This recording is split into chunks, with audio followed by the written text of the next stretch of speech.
After 20 years in the NFL, Drew Brees has officially retired. And it took so long, I was actually wondering whether or not, maybe even if it was ever going to happen. You know, the Super Bowl came and went, and I figured he'd do it after the Super Bowl, and there was no announcement. I'm like, oh, is Drew Brees coming back? Like, what's happening here? Well, he made the announcement 15 years to the day that he first signed in New Orleans, March 14, 2006. So 15 years later, to the T, to the day, he retired. That's kind of cool and poetic. It's a clean 15 years with the Saints. Now, Drew Brees is a special quarterback for a lot of reasons. I don't need to tell you. I will, because it's my job. But if you know who Drew Brees is, you know he's incredible. He's a future Hall of Fame quarterback. He's really one of three quarterbacks that very heavily inspired me during my playing days as a quarterback. For me, the three kind of hallmark quarterbacks, it was always Drew Brees, Tom Brady, and Peyton Manning. Peyton Manning had a poster. I learned how to throw a football, like to flick the booger off the finger. Tom Brady, it's pretty self-explanatory. He's incredibly successful. His leadership, his ability to go from a nobody in the NFL draft to the greatest quarterback we've ever seen, very inspiring. And then Drew Brees, not only is he a clearly amazing quarterback, leadership, the way he throws the ball, accuracy, preparedness, yada, yada. But Drew Brees was unique because he was short. And I am 5'11" on a good day. I'm probably 5'10" and 3/4, And if you're a short quarterback who wants to play in college, that can be a problem. I was talking to a high school coach literally last night, and he's all excited. He's like, I got a 6'5" quarterback, and that's enough. The fact that he's 6'5" is going to bring attention from colleges. They'll go, oh, he got a tall kid. He's big. Well, let's recruit him. Let's go check him out. When you're short, the road is harder. There's fewer people interested in you, and there's going to be a lot of people that are always going to say, he's small, or they're going to doubt you, or this or that. And Drew Brees fought that battle. He's 6 foot tall on a good day, and he had to fight against the stigma of being short his entire career, especially early on in San Diego, in college, in recruiting everywhere. And things are a bit different now. Russell Wilson and Kyler Murray kind of really helped fight that stigma. And Doug Flutie was short, like way short, won a Heisman Trophy. But in the NFL, he really dealt with a lot of, I guess, frankly, prejudice. They had Rob Johnson, I think that's the name of the guy, this tall guy in Buffalo they loved, and they got rid of Doug Flutie. They didn't really embrace him the way he probably should have been, given how good he was. Go watch the film. Doug Flutie was amazing, was short, never got embraced. And so Drew Brees was really the very first of the short quarterbacks who overcame the stigma and was welcomed in. Eventually people went, oh, he's really good. Wow. You can be 6 feet tall, which is like, Kyler's 5'11", maybe. And we're like, oh, you can be a shorter quarterback and still play the game.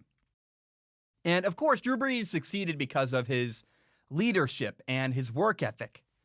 You cannot control how tall you are. That's just kind of luck of the draw. But you can control your accuracy. You can control the way you treat people.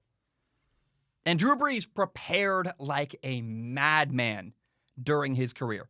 Watching film, working with his receivers, always tweaking and evaluating himself. What little changes do I need to make to my game to make myself better?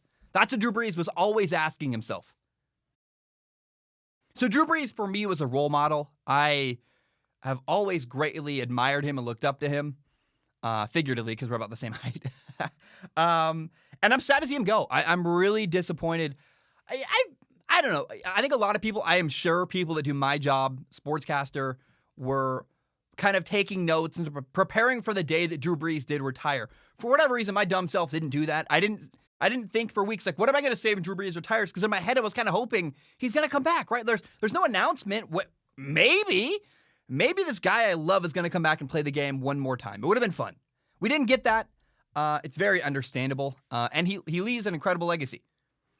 Drew Brees was in the NFL for 20 years. He had a huge impact on my life. He also had a huge impact on the city of New Orleans. They won a little bit as a franchise in the late 80s, early 90s. Go look at some of their seasons. There are some wins in there, like some good seasons. But for the most part, mostly before Drew Brees, The Saints did not win much of anything. And then Hurricane Katrina came. It flooded and decimated the city. And Katrina hit New Orleans on August 29th, 2005. August 29, 2005. The hurricane comes, decimates the city. And a little bit after that, March 14, 2006, briefly afterwards, right after the year had ended, Drew Brees signed in New Orleans. Drew Brees came to New Orleans at a really low point. He chose that city at their worst. A loser franchise in a recovering city with a brand new coach. And Drew Brees helped New Orleans come back. In 2009, Drew Brees led New Orleans to a Super Bowl. He won that city a Super Bowl. It's incredible. It's cool. It's, man, I would actually encourage you to read Drew Brees' book. I read it in high school. It's called Coming Back Stronger. Kind of details his journey from high school to meeting his wife and how they talked all night at Purdue and how he went to the Chargers and then he went to New Orleans and why he chose there and how when the Saints were recruiting Drew Brees, hoping he would come there, they took a wrong turn and ended up in a really bad part of the city that was like destroyed. And they were trying to hide him from that. And instead, they felt exposed. Like, oh crap, he saw what we really are. And Drew Brees saw New Orleans at its worst and said, I'm still going to go there. The people are nice. I want to be a part of this. And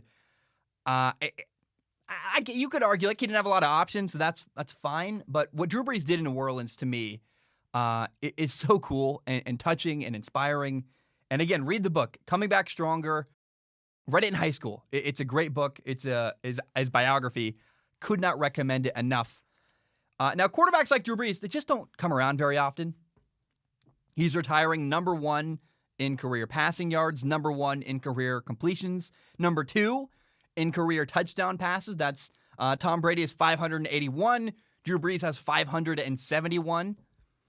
It's an amazing legacy. Like statistically, in some categories, he dominated. So like, oh, I thought it'd be closer. You're like, wow, okay. So Drew Brees overcame the stigma of being a short quarterback. He helped New Orleans on and off the field.